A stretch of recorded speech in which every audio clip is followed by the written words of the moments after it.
আমি মেজর ডালিম বলছি, আমার ফাঁসি চাই, এমন অসংখ্য নিষিদ্ধ বই এখন বিক্রি হচ্ছে প্রকাশ্যেই।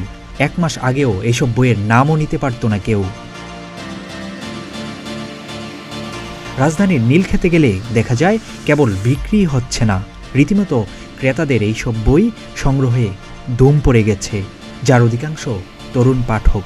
এটা সম্বন্ধে আগে পড়া হয়নি, এই কারণে কিনতে আসছি। আগে খোঁজ করছিলাম, পাইনি, ব্যান্ড করা ছিল। এখন কিনতে পারা একটা ভালো লাগার বিষয়, কারণ এটা গত 15 বছর বন্ধ ছিল। এটা আমরা অনেক আগেও খোঁজ করেছি, কিন্তু পাইনি। হাসিনা সরকার থেকে এটা বন্ধ ছিল, এখন আবার নতুন করে আসছে, এটা ভালো লাগার বিষয়। তারা বলেন, আগে এসব বই খুঁজলেও পাওয়া যেত না, বর্তমানে বাজারে বিক্রি হচ্ছে দেখে আগ্রহ নিয়ে কিনতে এসেছেন। বর্তমানে জনপ্রিয় বইগুলোর মধ্যে রয়েছে মতিউর রহমান রেন্টুর আমার ফাঁসি চাই, মেজর ডালিমের লেখা যা দেখেছি, যা বুঝেছি, যা করেছি, আমি মেজর ডালিম বলছি, মারুফ মল্লিকের লেখা গুমের রাজনীতি এবং খাসুকি অন্যতম।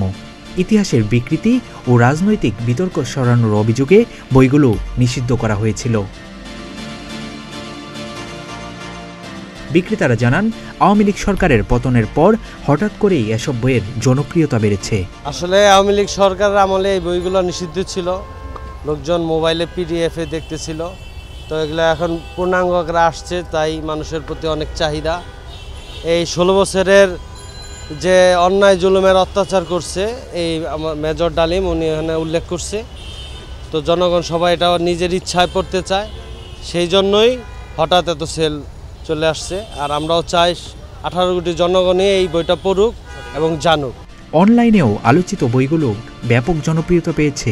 সামাজিক মাধ্যমের বিভিন্ন গ্রুপ ও পেজে বইগুলো পিডিএফ আকারে ছড়িয়ে পড়েছে। আমি মেজর ডালিম বলছি, আমার ফাঁসি চাই, এই বইগুলো বিগত সরকারের আমলে নিষিদ্ধ হলেও বর্তমানে এখানকার বিক্রেতারা বলছেন গ্রাহকদের সবচেয়ে বেশি চাহিদা এই বইগুলো।